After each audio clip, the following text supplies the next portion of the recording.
David Braun, starting his third year as the man in charge of this Northwestern program, joins us now. All right, David, last year, 4-8 season. When you look back at last season, what stands out to you? You know, obviously a frustrating year for everyone.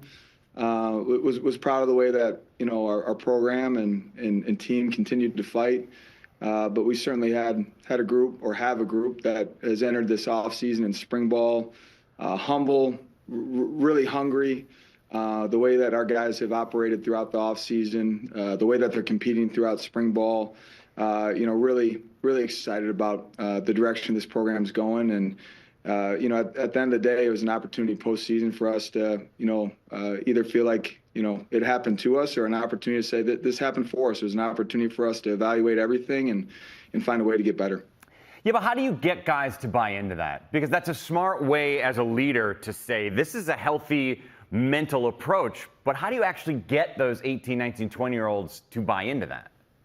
Yeah, no, I mean, it's a great question. I think ultimately it was just being really honest, taking ownership. I mean, that ownership starting with me as the head coach, and our staff taking ownership on the areas that we need to get better.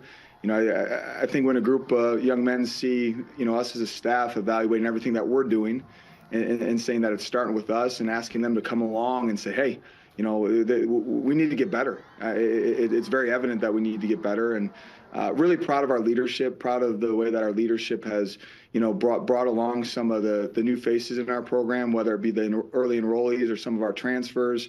Really sat down with our leadership this offseason and defined the things that make this program special and how we're going to go compete for Big Ten championships. And it's been great to see the buy-in.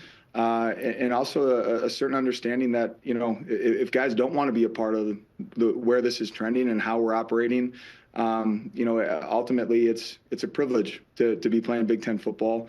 And, that's something that we see, just the way that our guys are competing throughout spring ball right now.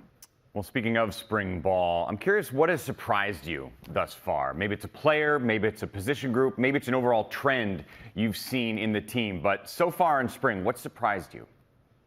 I wouldn't say that this has surprised me, Mike, but what I'm really proud of is, in a time in college football where the landscape is rapidly changing and there's still a lot of question marks out there, I've just been so proud of the way that our guys have focused on what they can control, and they can control their effort and their attitude daily.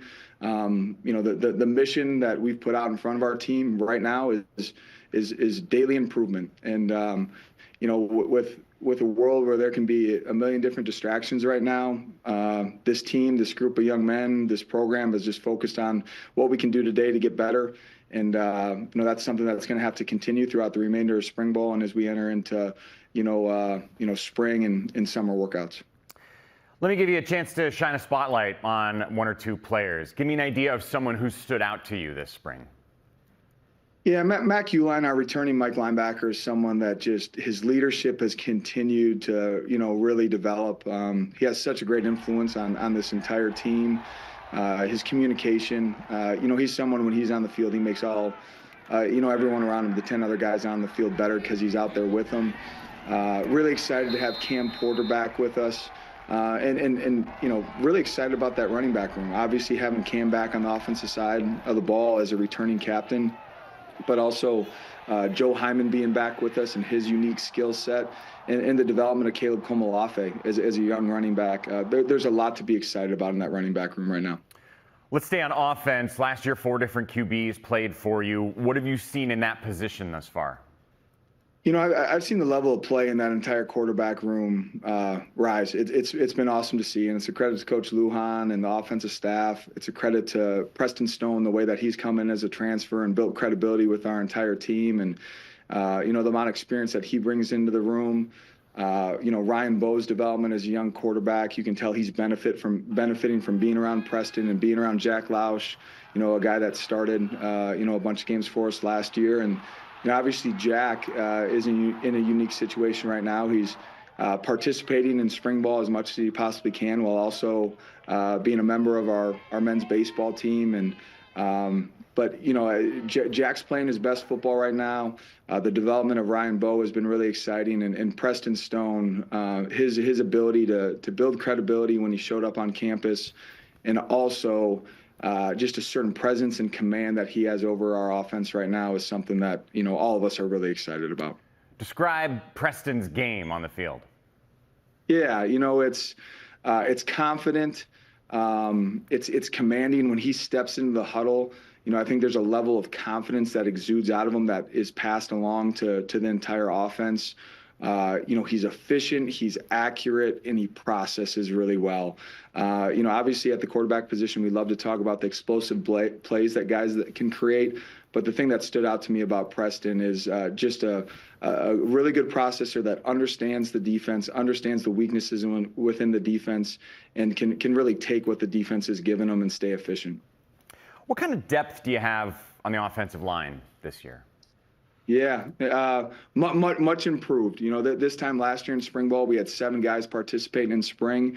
We're up to 12, 13, and 14 guys competing in spring ball right now, which is just great for the overall team's development, the offensive line's development. There's competitive depth right now.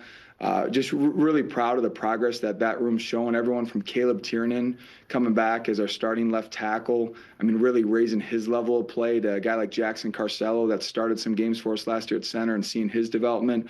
But then there's young guys in that room that are really growing and blossoming. That group is starting to create an identity and a certain level of confidence and swagger, which is absolutely critical to winning in the Big Ten. Also have to give a lot of credit to Bill O'Boyle and the job that he's continued to do with that group.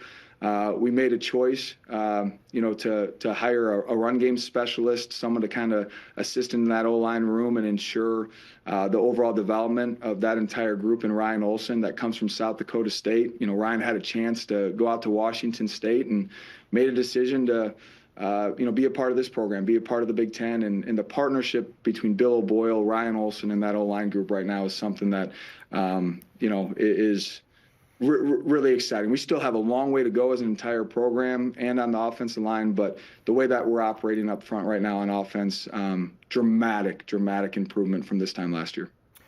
One thing that will be the same as last year, in November, you'll be playing home games at Wrigley Field. When you were doing that last year, is there a moment in the game where you kind of catch yourself looking around, or is it sort of like, honestly, wherever we're playing, we're just focusing on the gridiron and what's in front of us?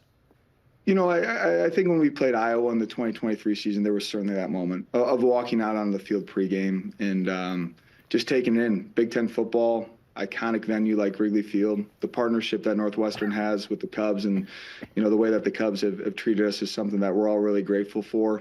But after that, it's how do we find a way to win this game? And, right. and to be honest with you, Mike, we haven't delivered on that mission. Not just last year, but the previous year and years prior. That narrative has to change this season. Wrigley has to be a home field advantage for us. Wrigley has to be a place that we expect victory and come away with wins. And excited to change that narrative this year. Saturday, you're going to let fans in to watch a practice. I'm curious, you've been around the sport for a while. What do you think the future of spring football is?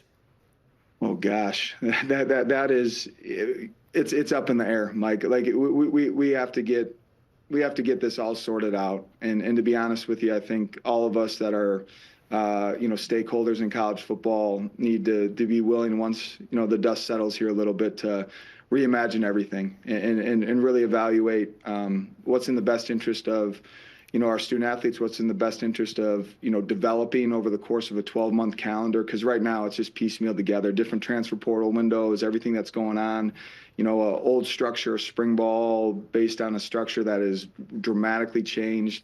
To be honest with you, I think we could be 2 or 3 years down the road and not even be having conversations about spring ball. Some of this work and development that you're working through in spring ball may be something that's pushed back into later spring or early summer. All things that are up in the air right now. You can only work off the framework that you're provided with right now, but I think all of us need to be willing to reimagine it moving forward. David Braun, head coach of the Wildcats. Thanks for your time, man. Enjoy the rest of spring. Thanks, Mike.